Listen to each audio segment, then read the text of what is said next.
Number دو، مذہبی اعتبار سے جب میں اس کو بیان کروں گا تو وہ یہ ہے کہ اللہ تعالی سے ہم نے وعدہ خلافی کی. ہم سے کہا تھا اے اللہ ہمیں انگریز اور ہندو کی دوہری غلامی سے نجات دے. انگریز کی غلامی بھی ہم پر تھی، ہندو کی نہیں تھی. ہندو کی معاشی غلامی میں ہم مبتلا تھے.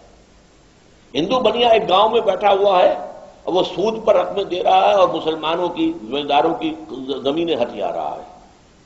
یہ سارا کام، پورا کاروبار، پوری انڈسٹری ہندوستان میں ہندوؤں کے ہاتھ میں تھی، مسلمانوں کی کہاں تھی.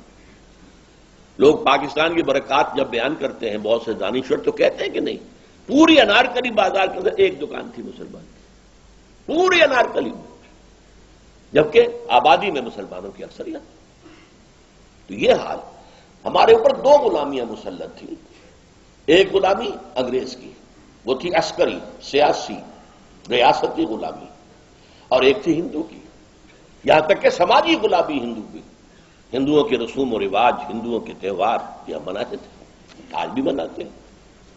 جو اے اللہ دعائیں تھیں. میں چونکہ خود عینی شاہد ہوں، میں نے مسلم اسٹوڈنٹ فیڈریشن کے ایک کارکن اور ایک رہنما بھی آپ کہہ سکتے ہیں، اس لیے کہ میں حصار ڈسٹرکٹ مسلم اسٹوڈنٹ فیڈریشن کا جنرل سیکرٹری تھا، ہائی اسکول اسٹوڈنٹ کی حیثیت سے. وہاں فیڈریشن تھی ہی صرف ہائی اسکول کے اسٹوڈنٹس کی، اس لیے کہ کالج تو کوئی پورے ضلع میں تھا ہی نہیں، نو گورنمنٹ کالج. ایک کالج تھا بھیوانی، ایک قصبے میں ہندو، جو سیٹھوں کا قصبہ تھا، اس میں ہندو کالج تھا بس. باقی ہائی اسکول کی مسلم اسٹوڈنٹ فیڈریشن تھی، اس کا میں جنرل سیکرٹری تھا، حصار ڈسٹرکٹ مسلم اسٹوڈنٹ فیڈریشن.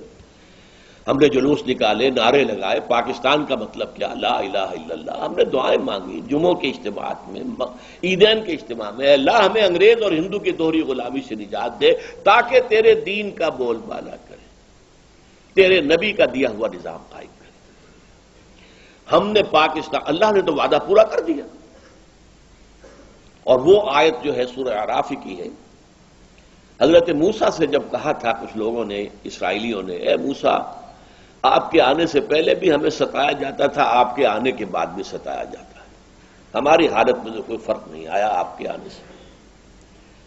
تو انہیں جواب دیا گیا، اللہ تعالیٰ نے جواب دیا، قل اے موسیٰ ان سے کہہ دو، عسیٰ ربکم ان یہلک عدوکم، اب قریب ہے وہ وقت کہ تمہارا رب تمہارے دشمن کو ہلاک کر دے، فرعون اور اس کے لاؤ لشکر کو تباہ کر دے، غرق کر دے. وَيَسْتَخْلِفَكُمْ فِي الْأَرْضِ، زمین میں تمہیں حکومت دے، طاقت دے.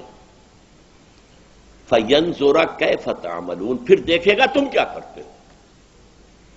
اسی امتحان میں ہم 56.5 برس گزار چکے ہیں اور ہم نے اللہ سے وعدہ خلافی کی.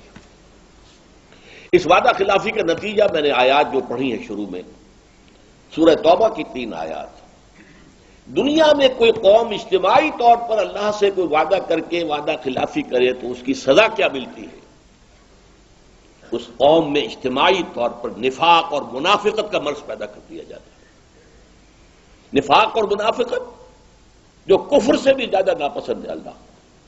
ان المنافقین فی الدرک الاسفل من النار، منافقین جو ہے وہ جہنم کے سب سے نچلے درجے میں ہوں گے، جس کے لیے کہ حضور کی شفاعت سے انہیں محروم کیا گیا.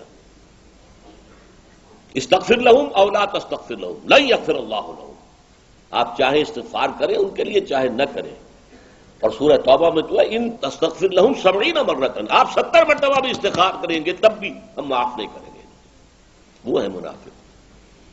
چنانچہ ان آیات میں کیا کہا گیا، میں نے بارہا اس کو بیان کیا ہے. وَمِنْهُمْ مَنْ عَاهَدَ اللَّهَ، مدینے کے منافقوں میں ایک قسم ان کی ہے جنہوں نے اللہ سے ایک عہد کیا تھا. لَئِنْ آتَانَا مِنْ فَضْلِهِ، اگر اللہ ہمیں اپنے فضل سے نواز دے گا، غنی کر دے گا، دولت مند کر دے گا، لَنَصَّدَّقَنَّ، خوب صدقہ خیرات کریں گے، وَلَنَكُونَنَّ مِنَ الصَّالِحِينَ، اور ہم نیک لوگوں میں سے ہو جائیں. فَلَمَّا آتَاهُم مِّن فَضْلِهِ، جب اللہ نے انہیں اپنے فضل سے نواز دیا، بَخِلُوا بِهِ، اب بخل سے کام لیا، تجوریوں کے دروازے مقفل، بخلوا بہ، اور انہوں نے اللہ سے اعراض کیا. اس لیے اللہ تعالی نے فَعَاقَبَهُمْ نِفَاقًا فِي قُلُوبِهِمْ، اللہ نے ان کے دلوں میں نفاق کی بیماری پیدا کر دی. الی یوم یلقونہ، یہ خطرناک ترین الفاظ ہیں اس صورت کے. وہ نفاق قیامت کے دن تک قائم رہے گا، برقرار رہے گا، نکلے گا نہیں. یہ اللہ جب یہ میں پڑھتا ہوں، حال عام طور پہ میں رک جاتا ہوں، یہ الفاظ ادا نہیں کیا کرتا. عاقبہم نفاقا فی قلوبہم پہ بات ختم کرتے ہیں. اس لیے آگے کے الفاظ لردہ طاری کرتے ہیں. الی یوم یلقونہ، اس دن تک جو ملاقات کا دن ہوگا قیامت کا، اس وقت تک نفاق یہ رہے گا. بما اخلف اللہ ما وعدوہ، بسبب اس خلاف ورزی کے جو انہوں نے اللہ سے وعدہ کیا ہوا اور اس میں خلاف ورزی کی. وبما کانوا یکسبون، اور وہ جو جھوٹ بولتے رہے کہ ہم ایسا کریں. تو پاکستانی قوم اس وقت اس اعتبار سے اجتماعی منافقت کا شکار ہے. کچھ افراد ہیں جو لگے ہوئے ہیں، کوشش میں رہے اور ہیں اب بھی، کہ یہ قوم جو ہے بھٹکی ہوئی اپنی راہ، اپنی منزل کو دوبارہ یاد کر لے. کبھی بھولی ہوئی منزل میں یاد آتی ہے راہی کو. کچھ لوگ ہیں وہ مستثنا ہیں، لیکن آپ کو معلوم ہے ایکسیپشنز پروو دی رول. استثناءات جو ہوتے ہیں اس سے تو پھر کوئی قانون بالکل ثابت ہو جاتا ہے. یہ تو مستثنا ہے. رول از سم تھنگ ایلس. وہ رول کیا ہے؟ آج ہم بحیثیت مجموعی دنیا کی منافق ترین قوم ہے. 3 قسم کے نفاق آپ کے ہاں آ چکے ہیں. نفاق قومی، پہلے ہم ایک قوم تھے ہندو کے مقابلے میں، ایک قوم، 2 قومی نظریہ، ہندو ایک قوم، ہم دوسری قوم. آج ہم نفاق باہمی میں قومیتوں میں تحلیل ہو گئے. اب قومیت ہے، 4 تو شروع سے تھی، پنجابی، پٹھان، بلوچی، سندھی، اس میں اضافہ ہوا ہے. سرائکی قومیت وہ بھی مدعی ہے، ہماری علیحدہ قومیت ہے. یہ نفاق باہمی ہے. نفاق کردار، جھوٹ، وعدہ خلافی اور خیانت. حضور نے فرمایا آیت المنافق ثلاث، 3 نشانیاں ہیں منافق کی. دوسری حدیث میں آتا ہے وَإِنْ صَامَ وَصَلَّى وَزَعَمَ أَنَّهُ مُسْلِمٌ، جس میں یہ 3 صفات ہیں. وہ چاہے نماز پڑھتا ہو، روزہ رکھتا ہو اور اپنے آپ کو مسلمان سمجھتا ہو، لیکن وہ منافق ہے. اور وہ 3 علامتیں کیا ہیں؟ جب بولے جھوٹ بولے، جب وعدہ کرے خلاف ورزی کرے، کہیں امین بنایا جائے تو خیانت کرے.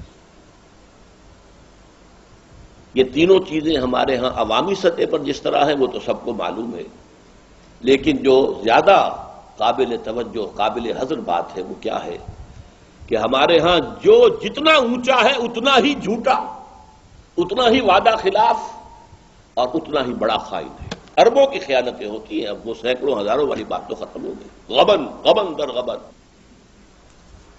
اس نفاق کے ہم اس وقت مریض